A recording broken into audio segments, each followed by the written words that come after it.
থেকে ঈদ উল ফিতরের খবর নিয়ে যুক্ত হয়েছিলেন সহকর্মী আমিনুল হক। সৌদি আরব, কাতার, কুয়েত ও সংযুক্ত আরব আমিরাত সহ মধ্যপ্রাচ্যের দেশগুলোতে আজ উদযাপিত হচ্ছে ঈদ উল ফিতর। এছাড়া যুক্তরাজ্য, যুক্তরাষ্ট্র, ফ্রান্স, জার্মানি সহ ইউরোপের বেশিরভাগ দেশেও ঈদ উল ফিতর উদযাপিত হচ্ছে আজই।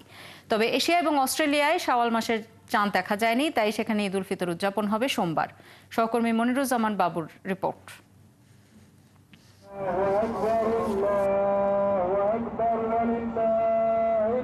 যথাযোগ্য মর্যাদা ও উৎসব মুখর আমেজের মধ্য দিয়ে কুয়েতে পবিত্র ঈদ উল ফিতর উদযাপিত হচ্ছে।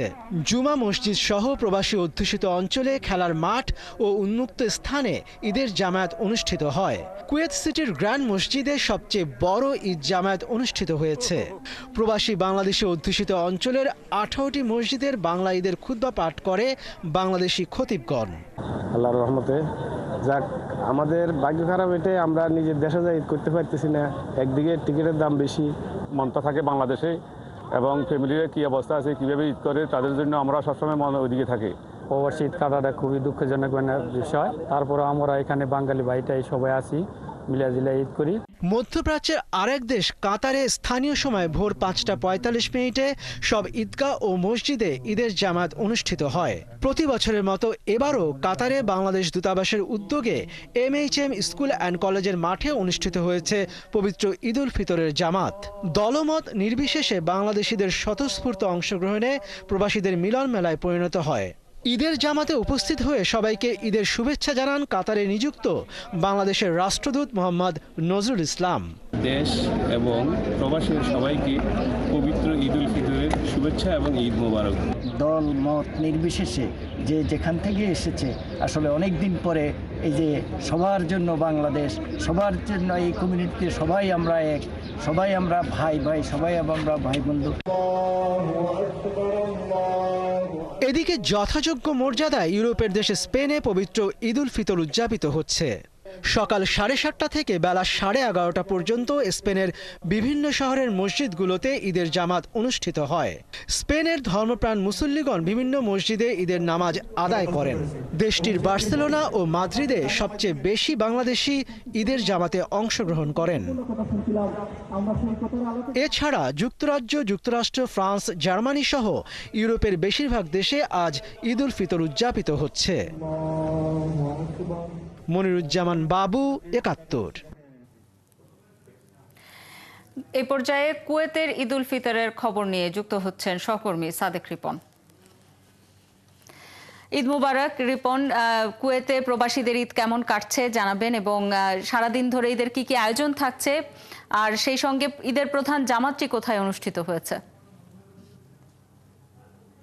আপনাকে আপনার মাধ্যমে দেশ এবং প্রবাসীদের সবাইকে জানাই ঈদের শুভেচ্ছা এবং ঈদ মোবারক।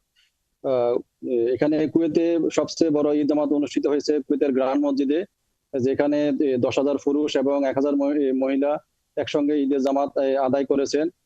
এটা ছাড়াও কুয়েতের উন্মুক্ত স্থানগুলোতে, খোলা উন্মুক্ত স্থানে ঈদের জামাত অনুষ্ঠিত হয়েছে।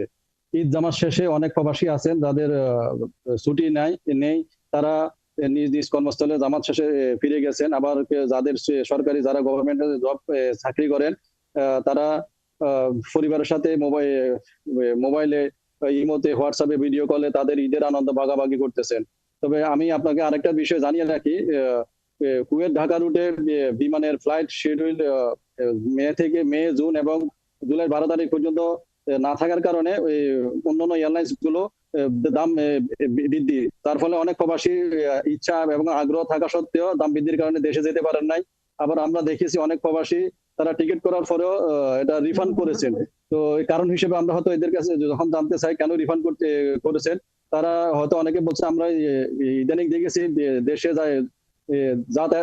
যাত্রা পথে অনেক প্রবাসী চিন্তা এবং ডাকাতির ঘটনা ঘটেছে, এবং এই আতঙ্ক থেকে অনেক প্রবাসী তারা পরিস্থিতি স্বাভাবিক না হলে এরা দেশে যাবেন না।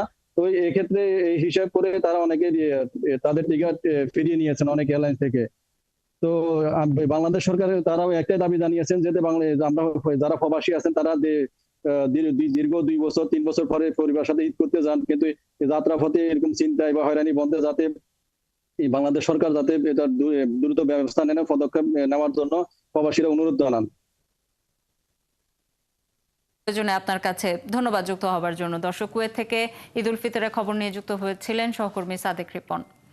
রাজনৈতিক ও কূটনৈতিক কারণে এবারই প্রথম রোজার ঈদে কলকাতার নিউ মার্কেট এলাকার বাজারে নেই বাংলাদেশি ক্রেতারা। তবে